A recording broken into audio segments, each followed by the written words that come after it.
Hello friends, good morning. Today we are going to start new topic number 3.1 expansion of ideas, section number 3. Let us start with expansion of ideas.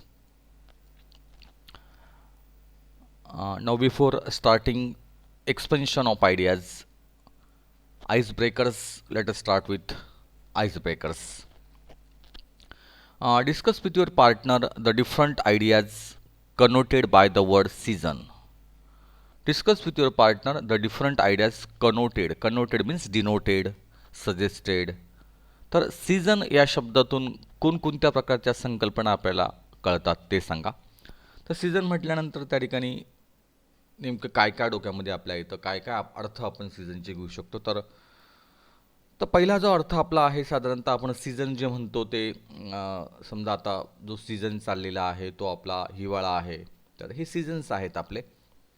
A season is a division of the year based on weather ecology etcetera. तर division of the year वर्षाची केलेली अशी एक प्रकारची विभागणी की जी हवामानावर किंवा पर्यावरणावर त्या ठिकाणी आपण करतो. उदाहरणार्थ winter season it is called as हिवाळा. Summer season it is called as उन्हाळा. Rainy season it is called as monsoon or rainy season it is called as पावसाळा. तर a season is a division of the year based on weather ecology etcetera. तर पर्यावरणाच्या माध्यमातून किंवा हवामानाच्या माध्यमातून केलेली जी वर्षाची विभागणी आहे तिला सीझन असा हा पहिला अर्थ आपला झाला. India experiences 6 seasons around the year. एकूण 6 सीझन्स आपल्याकडे असतात. नेमली समर, त्याला आपण ग्रीष्म असं म्हणतो. रेनी सीझन त्याला आपण वर्षा असं म्हणतो मराठीत. अर्ली ॲटम त्याला शरद असं म्हणतात. लेट ॲटम त्याला हेमंत असं म्हणतात. विंटर त्याला आपण शीत असं म्हणतो. आणि स्प्रिंग जो आहे त्याला वसंत असं म्हणतात. त्याला वसंत ऋतू असं आपण म्हणतो. तर असे हे 6 सीझन जे आहे तर ग्रीष्म, वर्षा, शरद, हेमंत, शीत आणि वसंत असे हे 6 ऋतू आपल्याकडे मराठीमध्ये पण आहेत. आणि 3 मुख्य ऋतू जे आहेत ते आपले उन्हाळा, पावसाळा आणि हिवाळा. तिसरा अर्थ जर आपण घेतला तर the change of season allows many people to plan their activities not shifting of house during rainy season, food, recreation, celebrations etcetera. तर जसाच ॲक्टिव्हिटी बदलतात, सीझन बदलतो तसं ॲक्टिव्हिटी बदलतात, त्या पद्धतीने आपण सीझन जे आहे ते घेतो. तर अशा प्रकारे सीझन म्हटल्यानंतर त्या ठिकाणी एक विशिष्ट असा कालखंड जो आहे तो त्याचा अर्थ आपण घेऊ शकतो. तर select a season of your choice and give the following details. तर एखादा ऋतू आपण त्या ठिकाणी निवडा आणि ह्या ऋतूचे जे काही वैशिष्ट्यपूर्णता आहे ती ती आपण. तर आता आपण हिवाळा चालला आहे तर हिवाळाच आपण घेऊया. विंटर सीझन आहे त्याला आपण म्हणतो टाईम ऑफ द इयर. तर साधारणतः ऑक्टोबर ते जानेवारी हा आपला त्याचा कालखंड असतो. हिवाळा जो आहे तो ऑक्टोबर ते जानेवारीपर्यंत असतो. Characteristics, crops, festivals etcetera. तर याचे काय वैशिष्ट्य आहेत तर याचे कॅरेक्टरिस्टिक्स काय आहेत तर विशेष करून ह्या याच्यात एक कोल्डनेस जे आहे ते आपल्याला दिसतं. साधारणतः फेस्टिवल जे असतात ते दिवाळी, दसरा, ख्रिसमस, मकर संक्रांती हे ह्या कालखंडामध्ये येते. इथले जे क्रॉप्स आहेत साधारणतः ह्या हवामानातली जी पिकं आहेत ह्या ऋतूतली जी पिकं आहेत तर व्हीट, ओनियन, ग्रेप्स, सनफ्लावर. तर हे त्या ठिकाणी आहे. ज्याला आपण तांदूळ, राईस म्हणूया, गहू म्हणूया. त्यानंतर कांदा, द्राक्ष, सनफ्लावर हे या कालखंडात पिकतात.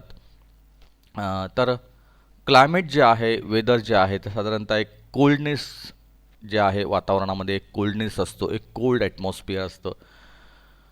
आणि अतिशय कूल वेदर असल्याकारणाने cool weather useful for the growth of the crop, rebirth of the natural scenery. आणि अतिशय छान असा हे हवामान जे आहे ते आरोग्याला पण हिवाळा हा जो आहे हा ऋतू अतिशय उपकारक असतो, अतिशय चांगला असतो हिवाळा हा आपल्या दृष्टिकोनातून. तर या पद्धतीने काही ह्या सीझनमध्ये काय काय महत्त्वाचं आहे ते. डिसएडव्हांटेजेस काय तर ह्या ठिकाणी आपण म्हणूया की there are lot of patients of coldness and favour in in in the season of winter. तर ह्या कालखंडामध्ये सर्दी खोकल्याचे पेशंट वाढतात. हा सुद्धा एक वेगळा असा अनुभव आहे. सर्दी खोकला ताप कॉमन त्या ठिकाणी दिसून येतो. तर या पद्धतीने पुढे आलेलं आहे. Proverbs associated with the word season example make hay while the sun shines. तर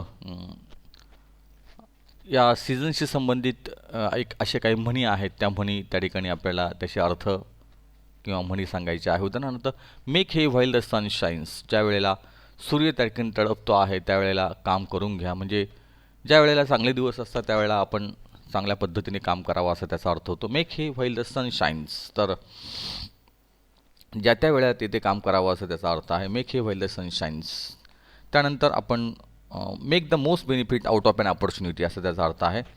make hay while the sun shines. तर make the most benefit out of an opportunity. जर संधी मिळाली तर त्या ठिकाणी त्याचं सोनं करावं, संधीचं सोनं करा असं त्याचा अर्थ आहे.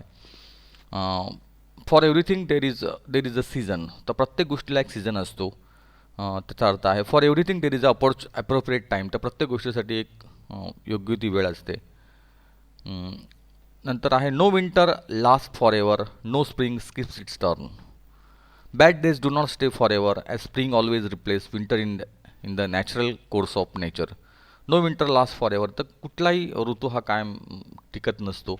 No spring skips its turn. आणि कधीही म्हणजे कुठल्या ऋतूने त्या ठिकाणी येणं टाळलं असं होत नाही. तर bad days do not stay for ever. तर वाईट दिवस कधी थांबून राहत नाही. कालांतराने ते दिवस संपलेले असतात, जातात. As spring always replaces winter in the natural course of nature. तर हळूहळू त्या ठिकाणी वसंताची जागा हिवाळा घेतो. तर ह्या अशा पद्धतीने निसर्गचक्र जे आहे ते कायम चालू असतं आणि निसर्गचक्राप्रमाणे आपण पुढे चाललं पाहिजे असं त्याने सांगितलेलं आहे. त्यानंतर असे हे सीझन जे आहेत त्या सीझनविषयीच्या म्हणी ज्या आहेत त्या आपण बघितल्या. त्यानंतर पुढे जाऊया. Guess the meaning of the above proverbs and write them down along with the sentence of your own. तर ह्या प्रत्येकाची वाक्य बनवायची आहेत. तर आपण वाक्यसुद्धा ह्या ठिकाणी बनवू शकतो.